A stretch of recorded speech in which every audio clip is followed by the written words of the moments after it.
Добрый вечер. Good afternoon. Заждались мы с Александром You've been Григорьевичем. waiting quite a while, Заговорились, много and вопросов. a lot of things to discuss with President Lukashenko. I'm ready to take your questions, please. Вопрос такой. Дело в том, что мы понимаем, что у вас Well, был the question насыщенный is, визит, we он был know посвящен that обширной you had повестке a ЕС, busy но всё-таки schedule можете during сказать this хоть каждую visit, минуту. and it И was вы devoted знаете to про Eurasian историю Economic с Union, дроном, but который there are залетел на breaking news территорию about the drone that entered the territory И, of соответственно, Romania, вопрос такой, почему and the европейцы, question is которые так why обостряют Europeans риторику вокруг that этой are истории, почему они escalating не the сбили этот rhetoric дрон? around Вот, this вы thing знаете, so much, why может быть, didn't they покажется странным, shut но it я down? только что перед входом It в might этот seem зал odd, but узнал, just мне before I доложили о entered том, this что hall, I was reported, I какое-то was told событие, that something с happened якобы нашим дроном. И with если вы будете our так drone, любезны и allegedly. еще раз мне If you повторите, я could был бы очень repeat признателен вам. what Я говорю happened без шуток, без one more иронии, time, и I would be прокомментировал very бы grateful. то, I'm not исходя joking, из then того, I что could я comment this. знаю. Итак, Антон Морозов, агентство ТАСС. Вопрос такой. TASS Европейцы news очень agency, the много question говорят is Не-не, это European. понятно, что они No, говорят, yes, что I какой heard the дрон? question, but what Почему они the не сбили drone? дрон, Why didn't Я they даже не shut it понимаю, down? с России, который залетел туда? Вы меня слышите или нет? Я даже Can не you понимаю, о чем hear идет me? речь. I don't Вот я even перед входом understand в зал, what you're talking знаете, about. что Someone дрон told me какой-то, just дрон before I залетел entered в here, Румынию. Я a говорю, drone не знаю. entered the Что за Romanian дрон? airspace. No, I don't know. Ну, What вот скажите drone? мне, какая там So информация please идет tell в me, СМИ. what's the information in the media now? A drone hit a residential building in Romania, Кто в and they Румынии say говорит it's о том, a что это Russian российский drone. дрон? Who says that it's a Russian Многие drone? это никто. Many people. Many people means Конкретно no one. имена. Precisely who? А, Names. Не знаю, госпожа Ursula von фон der дер Ляйен Leyen. не была же в Румынии. Она же не исследовала Well, останки she этого дрона. didn't go to Romania, Никто she не didn't может сказать, investigate, she didn't какого look at the происхождения тот или remnants of the другой drone. No летательный one аппарат can до say тех пор, пока не where a проведена экспертиза этого летательного аппарата. flying Ведь мы vehicle came знаем, from что before и they Финляндию run a залетали, forensic analysis, because some drones, Ukrainian drones, enter Finnish и куда-то в страны airspace, Прибалтики Polish залетали, airspace, the украинские Baltic countries' дроны. airspace. Первая Ukrainian реакция drones была do that, and точно the такая first же, как reaction сейчас was в Румынии. exactly the Вот same караул, like they have русские now in бьют, Romania. русские бьют.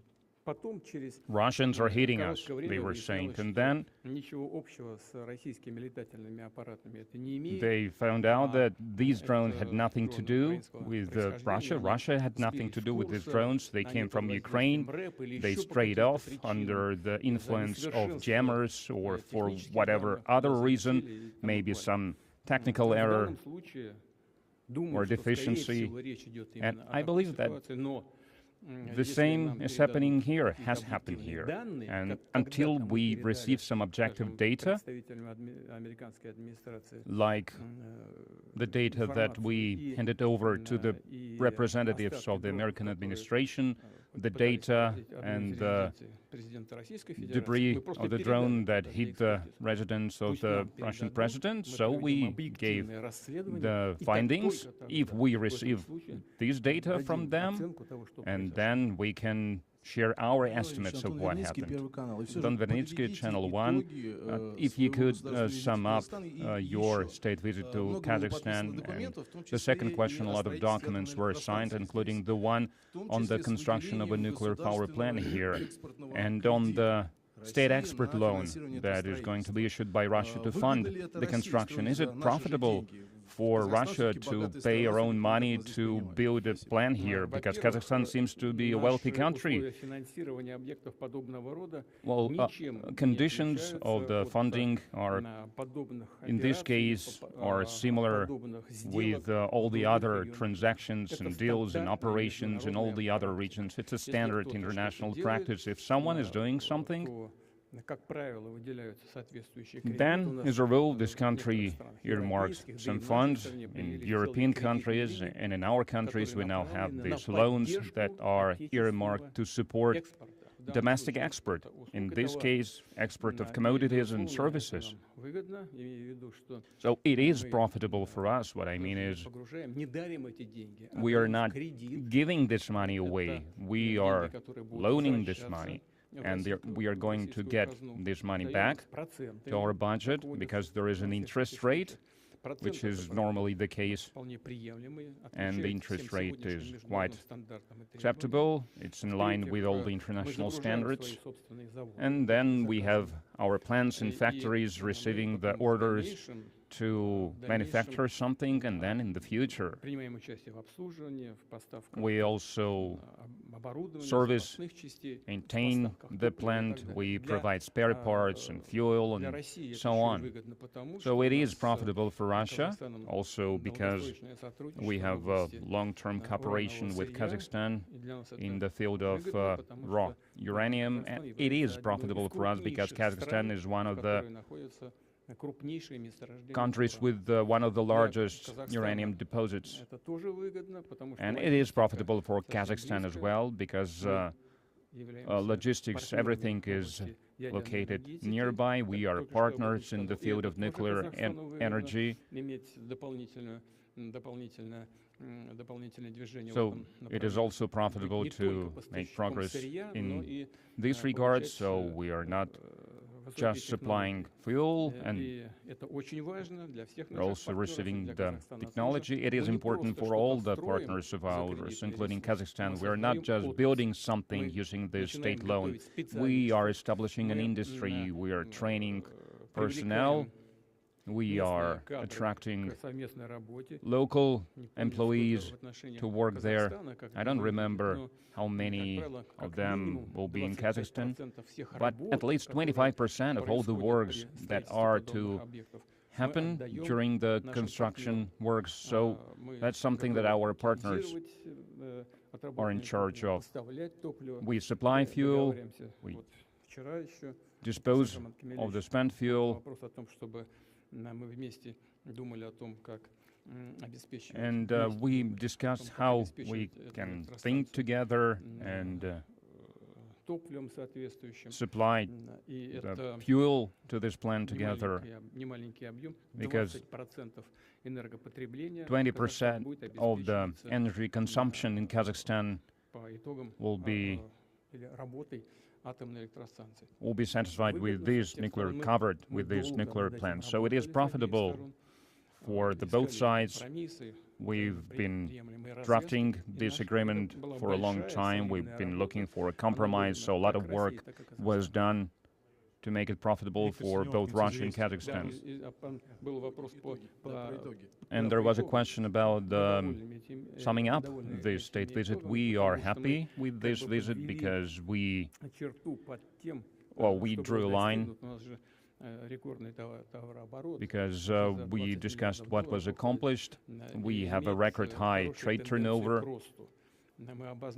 and we have good growth trends. So we discussed the priorities in our cooperation in all the priority areas, and we discussed all the areas of our cooperation. And leading role here is with the humanitarian cooperation, because maintaining good neighborly relations, basically familiar relations between our states, between our nationals, is of utmost importance, because it creates the long-term important level of trust between the two states. As you know, we've launched a new project in the field of education on education for the gifted children on the basis of the Sirius program, and we are grateful to the President of Kazakhstan for the attention he's paying to develop Russian language in all the schools, in all the educational institutions. There are classes in Russian, and they welcome this. And the President of Kazakhstan has a vast experience in foreign affairs, including the United Nations, and he understands the importance, the significance of being fluent in foreign languages. So in our relations with Kazakhstan, for a long time we were one state, and in the Soviet Union, Russian language was a language of inter-ethnic communication, and he believes it's important, he supports it, and Russian is an official language of the UN, and it is very important considering the growing trade turnover. You know, it may sound primitive, but the more economic ties we have, the more the language is in demand. So to develop the economy, it is also very important to support Russian language. And President of Kazakhstan, he doesn't just understand this, he's making practical steps to support it. So I believe all the goals that we have set, we have accomplished, and we are happy with the outcome of this joint effort. Izvestia, the question is, Armenia was widely discussed both during the summit and on the sidelines. So what Armenia gains from being part of the Eurasian Economic Union, and what does it stand to lose if it withdraws from the organization? Well, I expected this question because that's something that we discussed during the Nero Forum meeting, and I told we discussed that with the Deputy Prime Minister of the Armenian government. I said that the only way to speak about that is being open about this, being honest and sincere about this. And I will tell you what we discussed during that meeting. I will give you the topics of this conversation item by item. And our Armenian counterpart, the Deputy Prime Minister, said that that's right, we need to speak about this openly, honestly. But before I answer your question, I will go item by item, answering the question that you asked. And that's how we did it during the Nero Forum meeting. It's not a secret, everyone should know this. But before I say this, I would like to note one very important thing. Russian and Armenian people, they are connected with the ties of friendship, and we enjoyed special relations for centuries. Our relations are truly special, relations between Russia and Armenia, between Russian people and Armenian people. I told Prime Minister Pashinyan, he can confirm this. I told him, everything that's good for Armenia, for Armenians, will be acceptable for Russians. Do whatever you deem necessary if it's in the interests of the Armenian people. You are the leader, you are responsible for making these decisions, so it'll be however you say it is. It is not going to ruin the humanitarian ties between us. It is not going to ruin the political ties between us. We are speaking about merely economic things, everything that could be calculated. It needs to be calculated. It needs to be looked into. Then the decision should be made. Like I said, the crisis in Ukraine started with the attempt to bring Ukraine to the EU, and we were not against this. We simply said that, for example, phytosanitary norms are different. It means the access to the markets in Russia, back in the Soviet Union. It means also all the Eurasian Economic Union countries, the phytosanitary norms are much stricter than they have in Europe. For example, we have restrictions on the GMO products. Our people don't want to eat this kind of produce, this kind of food. Well, they don't. And we need to take this into consideration, because there is no research on the consequences for people when you eat this kind of food. And then there are technical regulations which are absolutely different. For example, some things it's possible to sell in Russia, others not. With, for example, steel works and so on and so forth. So a lot of things, they cannot exist together. It doesn't mean that we are against something. We are for it, but it will require time, and it will require money as well, funds as well. Because to ensure some standards in Europe that are more advanced than the ones that we have, we need to invest money in the production facilities to ensure that we can follow these standards on our side. That's why to combine two things tomorrow is practically impossible. That's why we will have to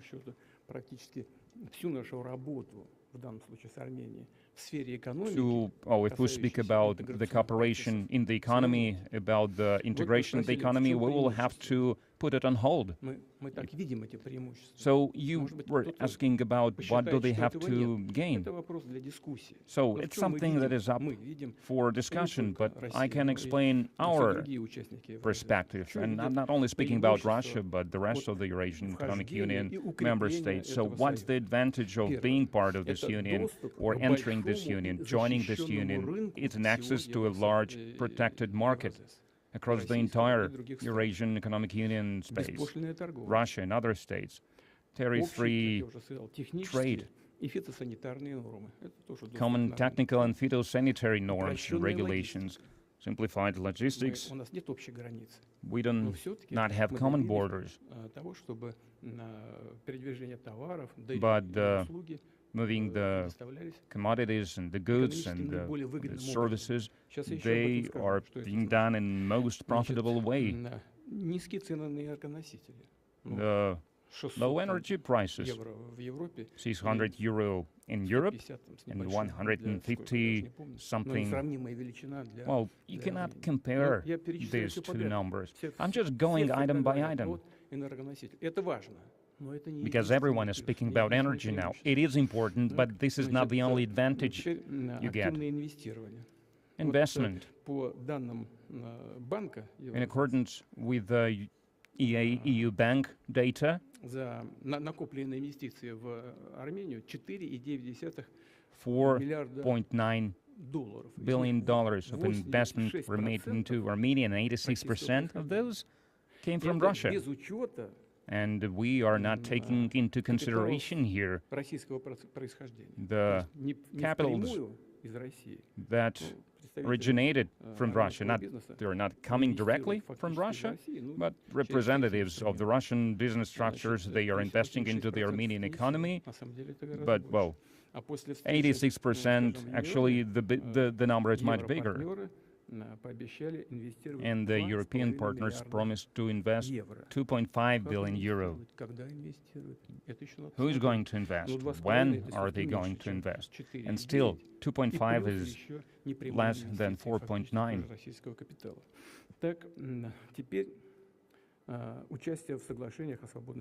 Now, free trade agreements, because they will have to withdraw from this as well. What will be the outcome? Number one, full-scale custom control and custom fees. They will be brought back. They will need to take this into consideration. They will need to calculate. Secondly, the documents in the phytosanitary oversight field, they will not be mutually recognized anymore. So we will not recognize their norms anymore. So we will have to go back to that. Maybe we will recognize them later, after some time. Maybe not. We will need to look at these commodities, at wine. Where is it going? Spain, France, Italy, Portugal, where? We will need to think about that. And reduction of mutual trade, of tourism, of other things. Then the laborers from Armenia. So different norms will be applied to them. What does it mean? It means that they will need to buy patent to work in Russia, to get access to the insurance system in Russia. They will need to be living in Russia for 5 years, so it will be a totally different story for them. So everyone needs to understand this and to speak about this openly and clearly and honestly. And we will need to resume issue permits for the Armenian transport operators is yet another, that's yet another field, separate field, and then we will have to raise tariffs for the railway shipping, because currently they are enjoying the Russian domestic tariffs. We will have to raise them to the level of the CIS. Well, and of course raising the energy prices as well. There is not going to be any preferences in this regard. The preliminary estimates that the experts are speaking about, they will lose 14% of the GDP from this. Is that a lot or not a lot is a different matter to discuss. But still, all of these things need to be considered. For example, if we look at the 3 last years, since 2023, the Russia's GDP was 4.1% growth, 4.9%, and last year 1%. So 10.3% growth over the last 3 years. EA, EU, 0.4, 1.1, 1.5. And now, look at the Eurasian Economic in 2023, 4.3, 24, 5% growth, and 2025, 1.7. So 11.4% over the last 3 years. So one organization grew by 11.4, and another organization grew by 3%. I know that in Europe it's more difficult, so it's a different organization, it's a high-tech economy, and their level is higher probably, but these are the trends that I'm speaking about. So we are growing faster. And we would like to ask our Armenian partners, our friends, and Prime Minister Pashinyan said it himself that he plans and he believes it would be the right thing to hold a referendum regarding what's the place of Armenia, Eurasian Economic Union or European Union. And we would like to ask them to do this as soon as possible. Давайте. Question from Телеканал «Звезда», программа «Главное», Борис Иванин. Если позволите, все-таки о главных темах вашего визита сюда, в Казахстан. Вы вчера участвовали в заседании Евразийского экономического форума. Мы следили за этим, и главная его тема, как мы все помним, ставка на искусственный интеллект в условиях глобальной цифровой гонки. Вот про искусственный интеллект Александр Григорьевич вчера сказал, что это хайп, такое молодежное словечко, но если без хайпа, по факту, что называется, в этой цифровой гонке глобальной мы, Россия, на каких позициях? Это, во-первых, и вы вчера говорили про конкретные проекты, которые уже реализуются в Москве, в частности, на скорой помощи, внедрение искусственного интеллекта. Вот какими еще разработками, проектами мы готовы поделиться с нашими партнерами по Евразийскому экономическому союзу, в том числе и с Арменией, пока что она там, чтобы вместе быть, так сказать, на высоте, чтобы у нас был технологический суверенитет, и, конечно, мы понимаем, что это особенно важно сейчас в условиях санкционного давления Запада. Привел пример с московской скорой помощью. I gave the example of сходу, что называется. Это не по тексту было, то, что мне захотелось сказать. И в московской медицине это не единственный пример применения искусственного интеллекта. Наверное, вы знаете о центрах по рентгеновских, условно рентгеновским съемкам, когда эти снимки собираются со всей Москвы, направляются в один центр, там узкие специалисты делают оценки, присылают, минимизируют временные затраты, повышает качество обслуживания населения. И таких примеров много, на самом деле. Мы хорошо продвинулись с точки зрения развития беспилотного транспорта. У нас хорошо работают очень эффективно наши торговые площадки, а теперь на их базе создаваемые торговые электронные, там Озон, Wildberries, на их базе создаются финансовые институты и так далее. Но это далеко не все. И в промышленности и в науке, в образовании применяются эти инструменты. science and education, using AI tools quite successfully. It's very important for maintaining technological sovereignty.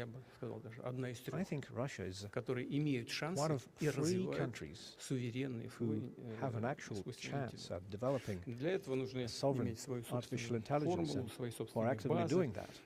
You need to have your own technologies, and our Chinese friends are giving the fundamentals to everyone who's willing to take. And the basic technologies that you can use to develop your own solutions, and that is very good. Some of our companies say it openly. Yes, we took some of those technologies. Yes, we agreed with the developer, and others said that they're creating their own technologies from the ground up. It requires significant investments, of course. Sber is currently doing that. And of course, if you have a sovereign platform,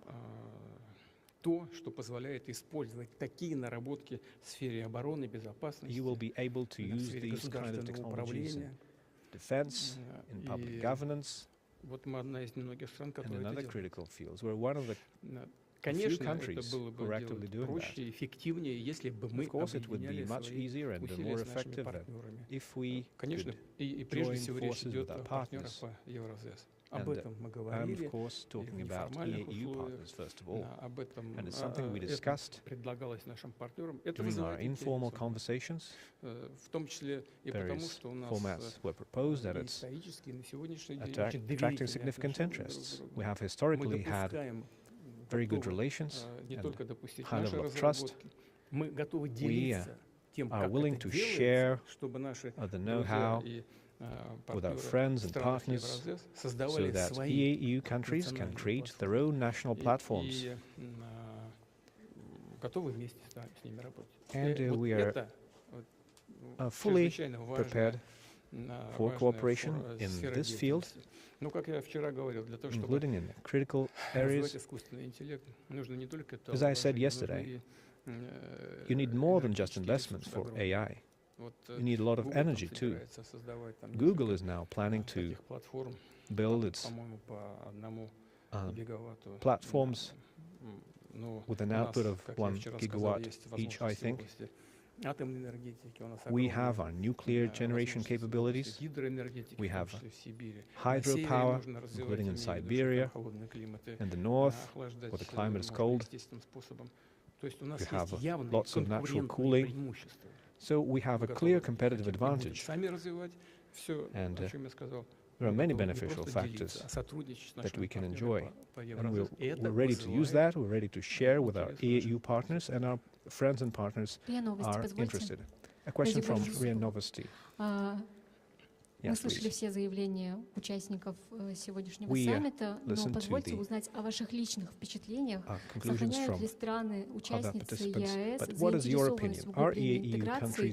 Насколько они готовы сложности влияют на ситуацию? И, как мы знаем, ровно 12 лет назад именно в Астане было принято решение о создании ЕАЭС. Каким вы видите будущее Союза? И следующий саммит пройдет в таком же составе или могут быть какие-то перемены? И будут ли перемены change, and will the integration level change? What is the future?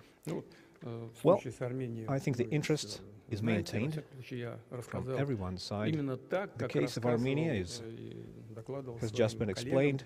I told you, like I told it to my colleagues during the narrow format meetings.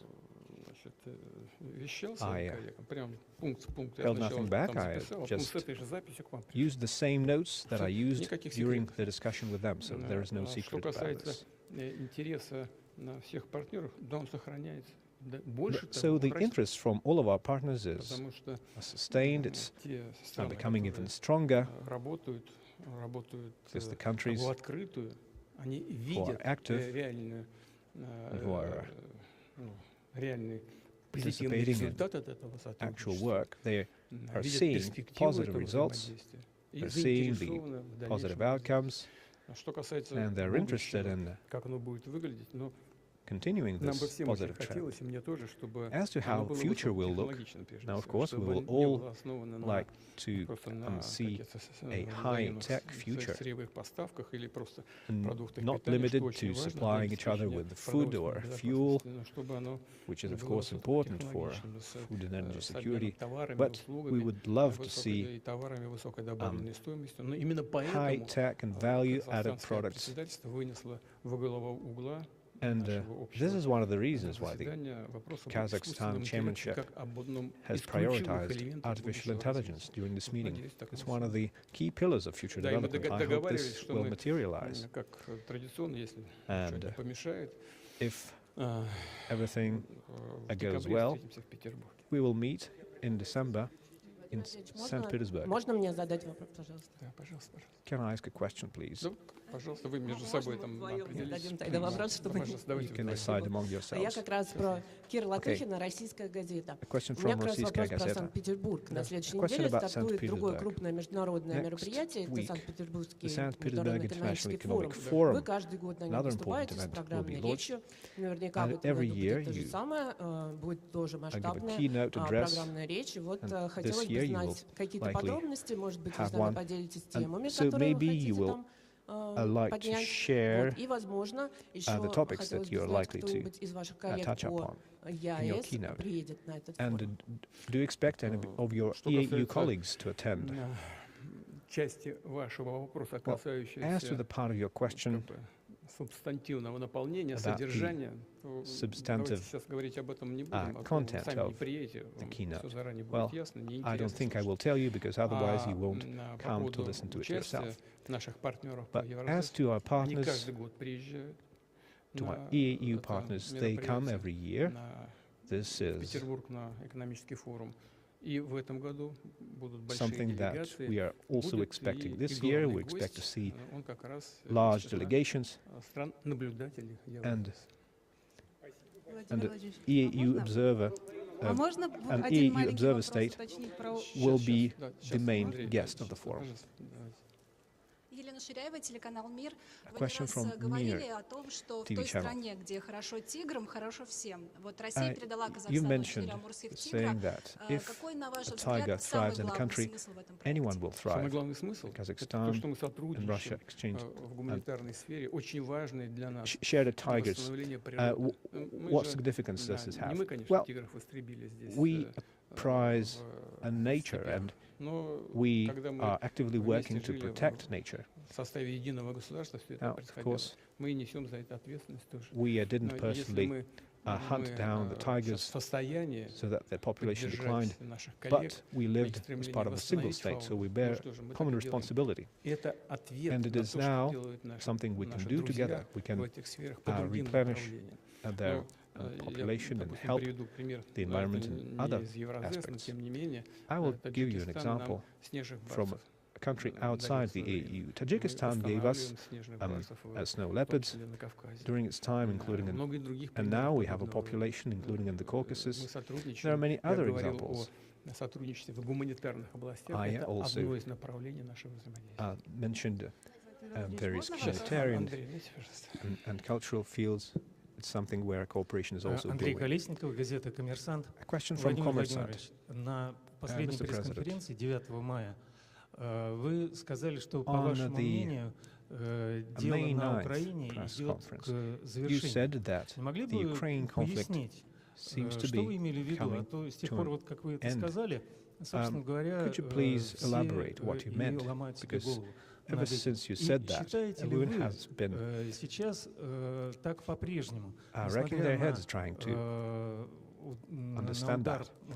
And despite the Starobelsk strike and despite the promised retaliatory strikes on Kiev,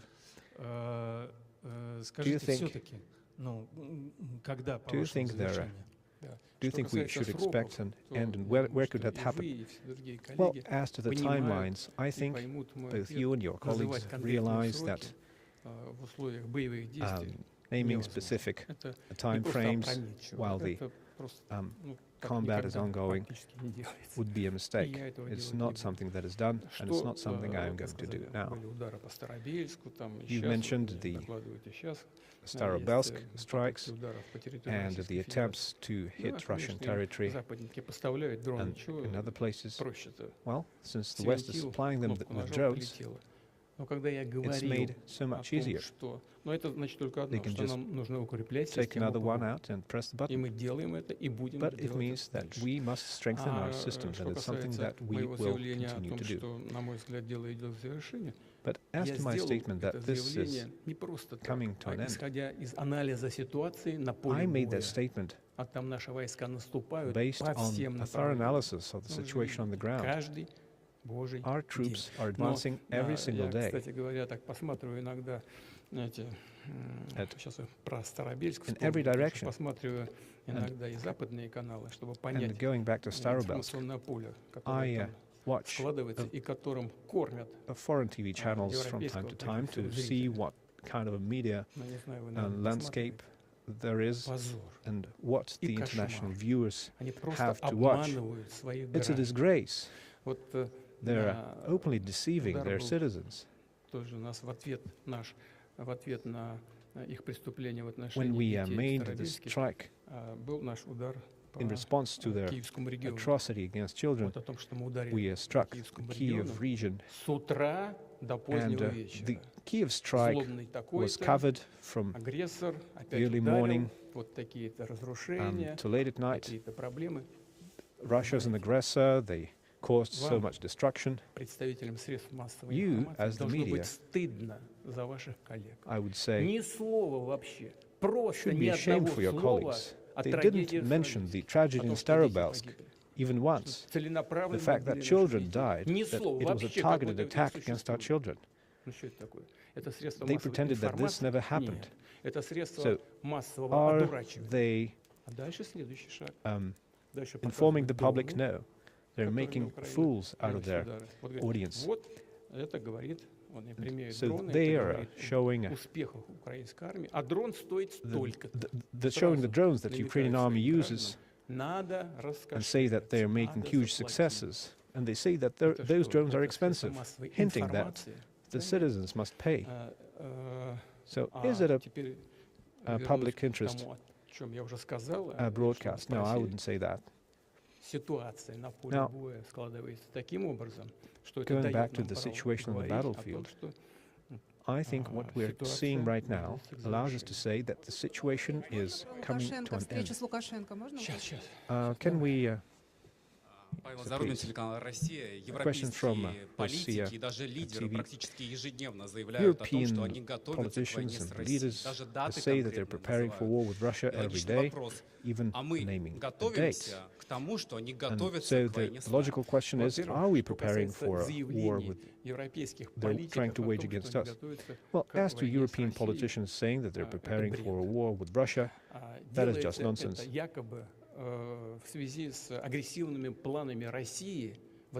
They're pretending that this is because Russia is harboring aggressive plans against Western states. But that is just crude lies. As Joseph Goebbels said, the more incredible a lie, the easier it is for people to believe. And this is the standard Western politicians and media are using in their daily operations. Russia has never had any aggressive intentions against European countries. And the tragedy that is currently unfolding in Ukraine is caused by their actions, their policies, because they caused the state coup in 2014 that led to Russia having to defend the people of Crimea and then provide assistance to the Donetsk and Lugansk People's Republics that we were reluctant to recognize for years. But then when we realized that the Kiev regime will not live up to its agreements, we had to recognize the republics and then provide assistance through military means, because we took the responsibility in accordance with the interstate agreement to provide this kind of support. This treaty was passed by the Russian parliament in a completely transparent manner. We did that step by step in full compliance with law. They caused this tragedy, and that now they're trying to shift the blame, saying that Russia is the aggressor. No, it is just their policy. And first, they deceived us, saying that they are not going to expand to the east, not a step to the east. But now we have what we see. Russia has never threatened European countries. Everything they're doing now is just to prolong the conflict and to justify the immense costs for their budgets and to continue milking the taxpayers.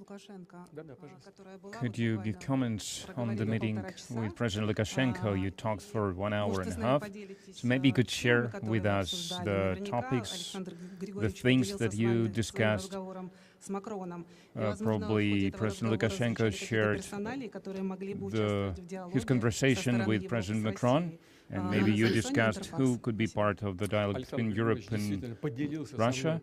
From their side, yes, President Lukashenko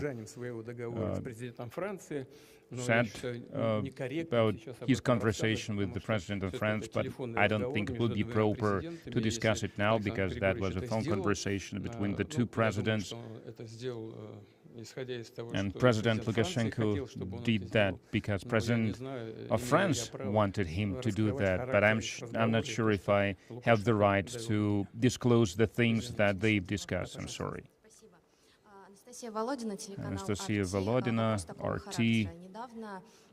My question is, recently in the intelligence report that was published, it said that Ukraine sent its drone operators to Latvia,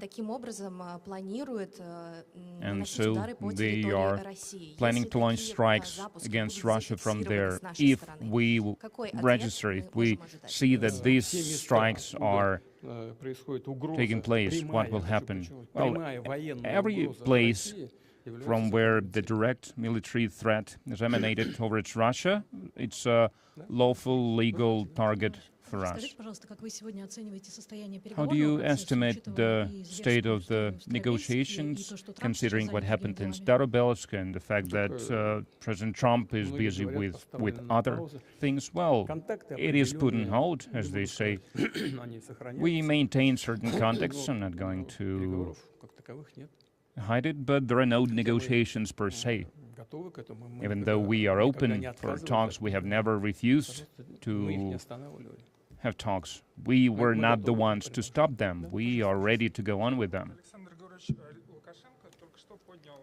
President Lukashenko has just voiced a very painful thing for many Russian car drivers. After the new fees were introduced, the automobile price doubled. Was that our objective? Firstly, and did you discuss it during your meeting with him? No, when we met in the afternoon, we did not discuss this, but we had a lot of discussions around these. Our actions to protect our domestic manufacturers, we do that, but we have never restricted, and we do not restrict any supplies from the EU countries, especially supplies from Belarus, part of the Union state. Our actions are aimed at ensuring transparency of this process and to make sure that the markets of our partners is not used as a transit point to supply, well, in this case, of automobiles from third countries. This is the idea, not to make it look like they are just assembling these cars and then they sell them right away to the Russian market. It's a very delicate work, and there are ministries and agencies that are involved. They are calculating the percentage of so can we describe or define this commodity as manufactured in Kyrgyzstan and Kazakhstan, Armenia, while they are still part of the Union, and Belarus? So they are calculated the amount, the percentage of the commodity that was produced locally, domestically, and then we are being open about this. We say there is the threat that just the final assembly is carried out in your countries, and it's becoming just a channel, a transit channel to supply commodities from abroad. We are doing this openly, honestly, transparently. Yes, there are some mutual disputes that could arise from this, but that's just a working matter. If Armenia starts postponing the referendum, well, you know what they say about the what-ifs. Well, for how long can they sit on the two chairs? Well, ask those who are trying to sit on the two chairs. Kaliningrad. I wanted to ask about Kaliningrad to follow up what the colleague said. Recently, we hear more and more often the statements from the Baltic states regarding NATO attacking Kaliningrad. And recently, Foreign Minister of Lithuania said that the Baltic countries have means to raise Russian air defense in the Kaliningrad region to the ground. Do you think, could such an attack happen? What will the response be? What did you say? They have means to raise the air defense bases to the ground? Well, the Russian Federation possesses every mean to raise to the ground everyone and everything that will attempt to do so. Izvestia? In the European Union, they are still choosing a candidate to become an individual to negotiate with Russia on behalf of Brussels. You voiced your candidate, former Chancellor of Germany, Schröder, and in Europe they ignored these words of yours. Oh, well, they reacted to that. There was a reaction. But they were not encouraged by this. No, there was some positive reaction, negative reaction, of course, too, but there was positive reaction as well. So what's the question? We are discussing other candidates. Several names are floated around. Alexander Stubb, President of Finland, former Chancellor of Italy, Mario Draghi, President of Germany, Frank-Walter Steinmeier, and the head of the European Council, Antonio Costa, who is the most preferable candidate for Moscow among these people. I believe the European Union should assign their own negotiator. We cannot appoint a negotiator for them. And when I talked about Schröder, I meant him as a person who could be trusted, you know, because a lot of labels were put on him, that he is a friend of mine and so on. Yes, we are friends. I'm not hiding this. Is this a bad thing?